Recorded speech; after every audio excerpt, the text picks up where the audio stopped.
right. And with that, good morning, Internets, and welcome.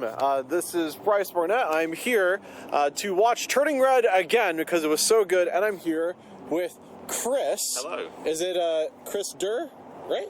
Or Durr is just, a Facebook thing, so employers can't find me. Fuck you, employers. Very well. Yeah. Awesome.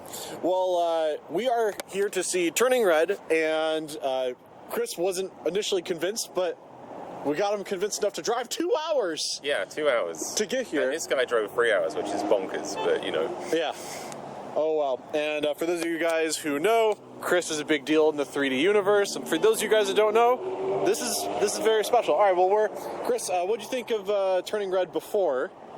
I wasn't the biggest fan of Turning Red. I think I found the mash of Pixar's animation style with, the sort of more Asian, manga style or anime style thing. I found it quite intense. It triggered my ADHD a bit, and I only seen it once. I like to give movies at least 2 tries. Okay. I didn't hate it. I just it wasn't my favorite, but I've seen a preview of this in 3D, and it looks outrageously strong for a Pixar movie, ridiculously strong. So I feel like I might suddenly appreciate. You know how some movies you watch them in 2D and you're like, and you watch it in 3D and you're like, this is a great movie. Absolutely. You know what?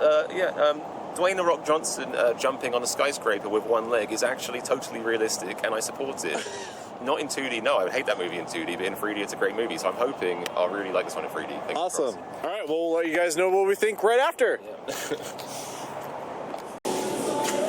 All right, so we just got out of the movie, and this is Chris's also first time going to a actual Krispy Kreme's location, so couldn't pass this up. This is like someone eating a Krabby Patty for the first time, so he's gonna have a fresh Donuts. Krispy Kreme. They're so 3D, look at the donuts. They're just so 3D, absolutely.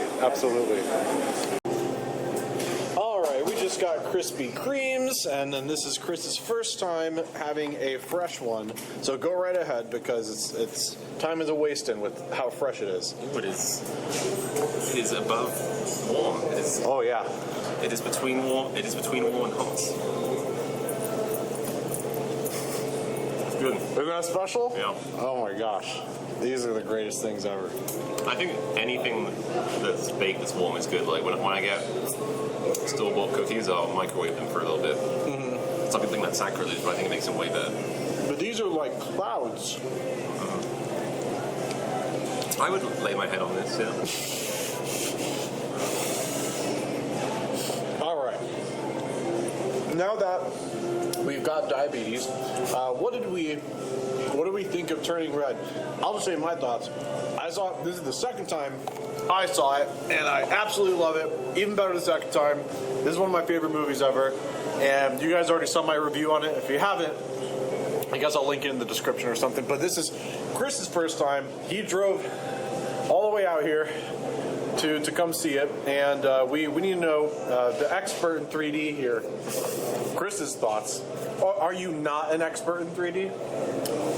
I mean, technically, but... Technically correct is the best kind of correct. Yeah.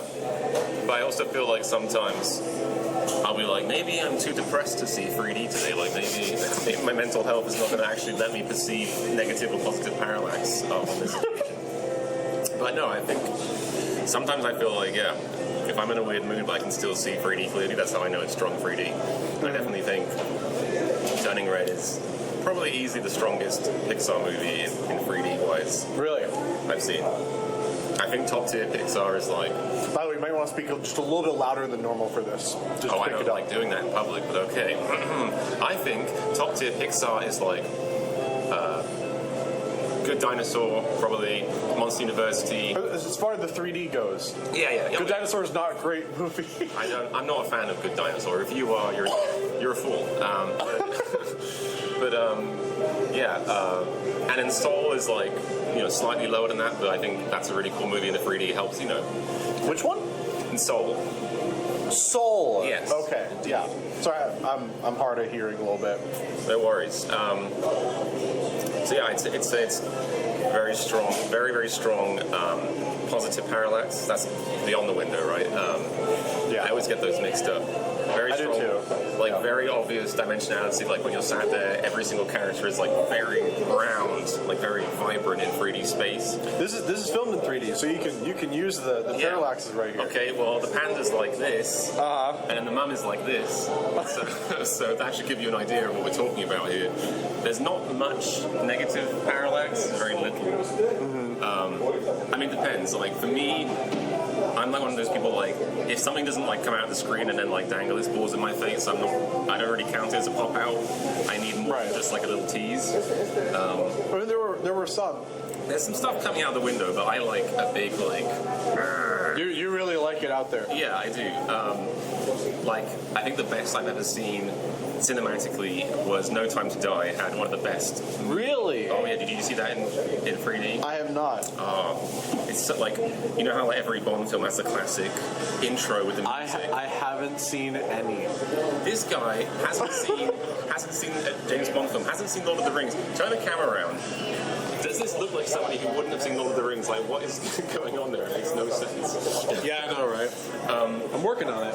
Okay, well, every James Bond movie has a little bit where like he does like a little caper, a little escapade, and then he kills someone. Usually, it's like just murder happens. Yeah. And then Yeah. the red blood comes down. You must have seen that in like GoldenEye game or something. Yeah. And then they go into like a trippy intro with like ladies and guns, and the music's playing. It's always like in the past it was like I'm done with. I think I'm familiar with the pop culture references of that. Okay. Yeah, in the past it was done with like hats and rabbits, and now it's done with CGI. But in No Time to Die, they had like just a pop out, a slow, just, and it just stayed there. And I've never been in the cinema and been like, oh, it felt like being in a theme park, like that was right there. So I like that kind of stuff. There's not much of that in Turning Red, but as far as actual overall 3D, it's very strong by Pixar standards. Hopefully one day we can get our hands on it in some way to see it on our TVs. Because and I will also say that seeing it in 3D made me like it more as a movie. I didn't hate it when I first saw it, but What would you give it out of 10 before you saw it? probably a 6 or a 5. Average, slightly above Like average. 6. Okay. And now I'd give it an 8, I think. Awesome. I think that's the power of 3D. It's the power of also watching something again sober, maybe. I don't know. Oh, okay. I don't know. I think part of the reason I didn't like it as much before was like, I feel it's very modern Disney movie, so there's a lot of family dynamics in there. And then, as somebody who, how should I say this politically, had an interesting childhood, I feel like I like it when there's like a good payoff or like something. And I feel like I still am not 100% on board with the payoff of the family dynamic in that movie, because the payoff is sort of like her mum being like, I don't know, there's not really any sort of like, not comeuppance, but there's not really a conclusion to her mum kind of passing on the same shit her mum did to her. Yeah. And I wish there was a bit more. It doesn't seem like she learned. Well, I would say comeuppance would be the right word. I mean, she's not beyond return. No. But, I feel like she crossed some lines.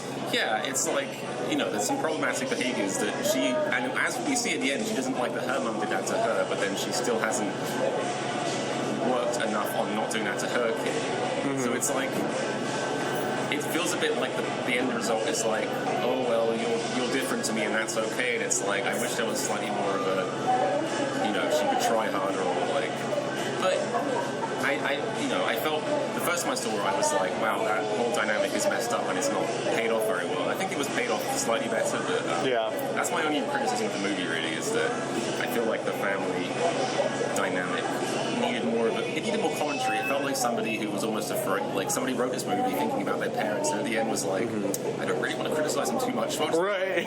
It's fine that you're abusive. It's okay.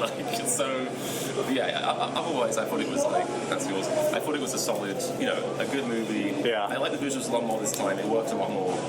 One thing I pointed out in my review that I really liked, and I understand that you get this for free, but for the fact that it was a natively rendered 3D movie rather than being converted, there were so many shots that were kind of like blended together, especially anything that had anything translucent like windows, anything with smoke would be such a ridiculously hard task to convert into 3D. So there was a lot of that in this movie because most Pixar movies, yes, you get that for free, but they don't utilize the fact that you get that for free very often. And I feel like in this movie they did.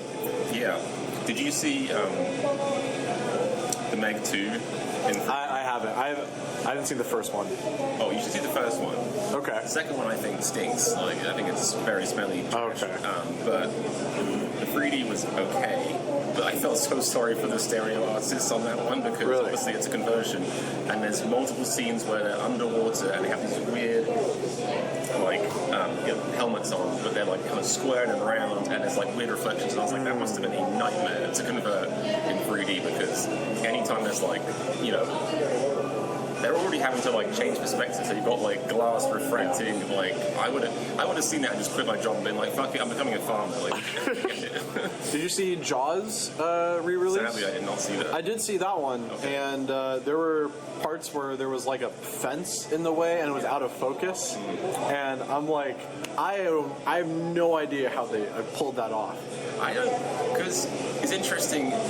Was it you? Someone sent me an article about 3D conversions. Probably not. I think maybe it was someone else in the 3D group, and it was about it was basically, the article was written 2013, I think, around then, so early days of 3D conversion, and this was back when there were multiple studios. There was only 2 left really, and they all had slightly different techniques.